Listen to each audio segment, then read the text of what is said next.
Terima kasih pemirsa, Anda masih bersama kami.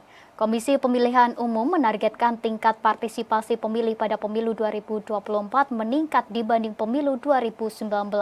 Hal ini menjadi tanda bahwa kesadaran berpolitik masyarakat, khususnya komunikasi di dunia maya, sudah meningkat.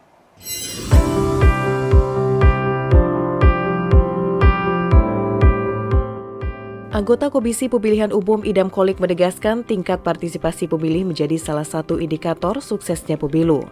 Idam menilai gambaran antusiasme masyarakat, terutama pemilih muda, tercermin dari konten-konten yang ada di media sosial.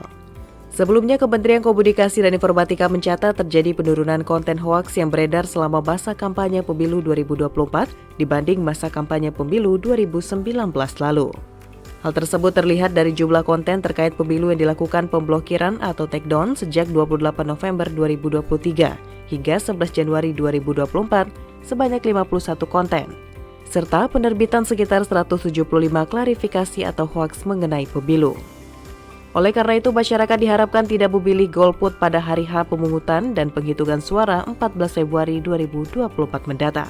Dahulu KPU dalam merumuskan target di periode-periode sebelum kami itu merujuk pada rencana pembangunan jangka menengah.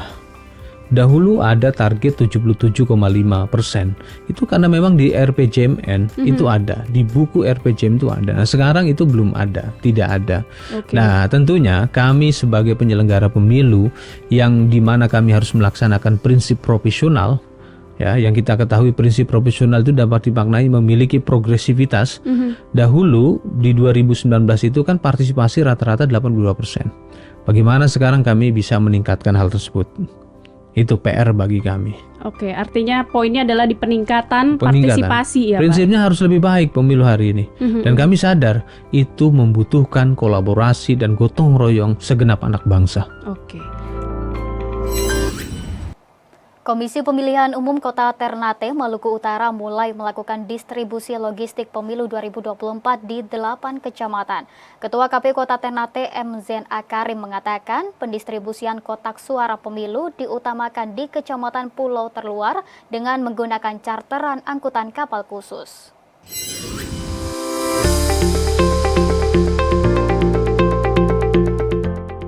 Kotak suara pemilihan legislatif dan pemilihan presiden 2024 mulai didistribusikan KPU Kota Ternate, Maluku Utara yang difokuskan untuk kecamatan pulau terluar.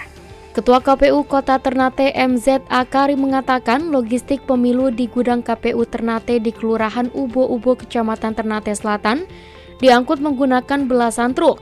Kemudian dibawa ke pelabuhan untuk pendistribusian ke kecamatan terluar menggunakan angkutan kapal. Dari 8 kecamatan di Kota Ternate, MZ menjelaskan. MZ menjelaskan pihaknya akan mengutamakan pendistribusian ke 3 kecamatan terluar. Dimulai dari Kecamatan Pulau Hiri hingga Pulau Moti yang tersebar di 571 TPS yang berada di 78 kelurahan. Adapun untuk Kecamatan Pulau Batang 2, pendistribusian kotak suara pemilu 2024 akan dikirimkan menggunakan charteran angkutan kapal khusus dari kapal patroli milik KSOP Ternate, guna menjamin pelayaran yang aman juga mendukung proses pendistribusian lebih cepat. Jadi untuk Batang 2 sendiri kami melakukan charter body, mengingat kapal regulernya tidak ada dan cuaca sekarang agak ekstrim sehingga kami harus hati-hati dalam melakukan distribusi.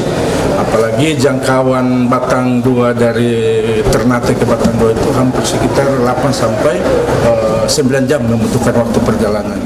Untuk kecamatan 5 lainnya, yakni Kecamatan Ternate Tengah, Ternate Selatan, Ternate Utara, Kecamatan Pulau Ternate, dan Kecamatan Ternate Barat, akan didistribusikan menggunakan jalur darat.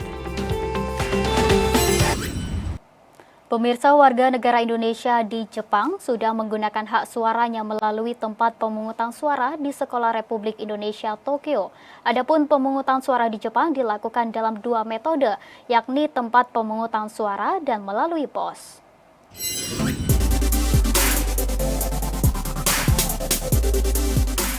Pemilihan umum 2024 secara serentak di Indonesia baru akan digelar pada 14 Februari mendatang. Namun, sebagian warga negara Indonesia yang berada di luar negeri sudah menggunakan hak pilih. Salah satunya negara yang sudah menggelar adalah Tokyo, Jepang. Diaspora Indonesia di sana menggunakan hak pilih mereka pada Minggu 11 Februari 2024. Anggota Panitia Pemilihan Luar Negeri di Tokyo, Makmur Lubis mengatakan, pemilihan hari Minggu tersebut sudah memudahkan diaspora Indonesia menggunakan hak pilihnya. Ia juga memastikan proses pemilihan umum berjalan jujur, serta mekanisme yang dilakukan cukup mencegah potensi kecurangan. Bahwa seluruh data yang kami kirimkan itu tidak ada masuk ke yang seperti dikhawatirkan tadi ke KBRI. Kami punya alamat sendiri, kami kontrol sendiri.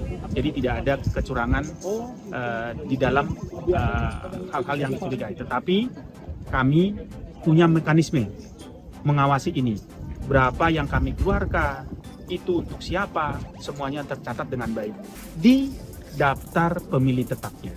Jadi kami tetapkan dulu daftar pemilihnya, kami kirimkan suratnya kepada orang yang terdaftar. Berdasarkan data PPLN Tokyo, total daftar pemilih tetap sebanyak 29.434 orang, dengan rincian pemilih menggunakan jalur pos sebanyak 26.587 dan 2.847 pemilih melalui tempat pemungutan suara. Hidayat dan Rizky, salah satu pemilih dari Kanagawa, mengaku memilih untuk menggunakan hak suara di TPS agar bisa merasakan suasana pesta demokrasi tersebut.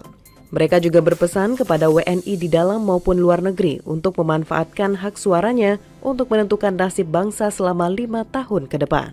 Ya, kita bisa memutuskan untuk 5 tahun ke depan di Indonesia, jadi ya coba kita manfaatkan hak pilih kita sebaik mungkin sih. Ya benar, karena hak pilih itu penting ya. Jangan sampai kita golput lah, karena hak pilih suara itu benar kayak ya penting banget. Apalagi untuk ini pemilihan presiden ya, karena memang menentukan juga masa depan Indonesia yang menjadi lebih baik lagi. Pemirsa, usai jeda, Kominfo Newsroom akan kembali dengan dialog mengenai Maluku Barat Daya siap ciptakan pemilu aman sesaat lagi.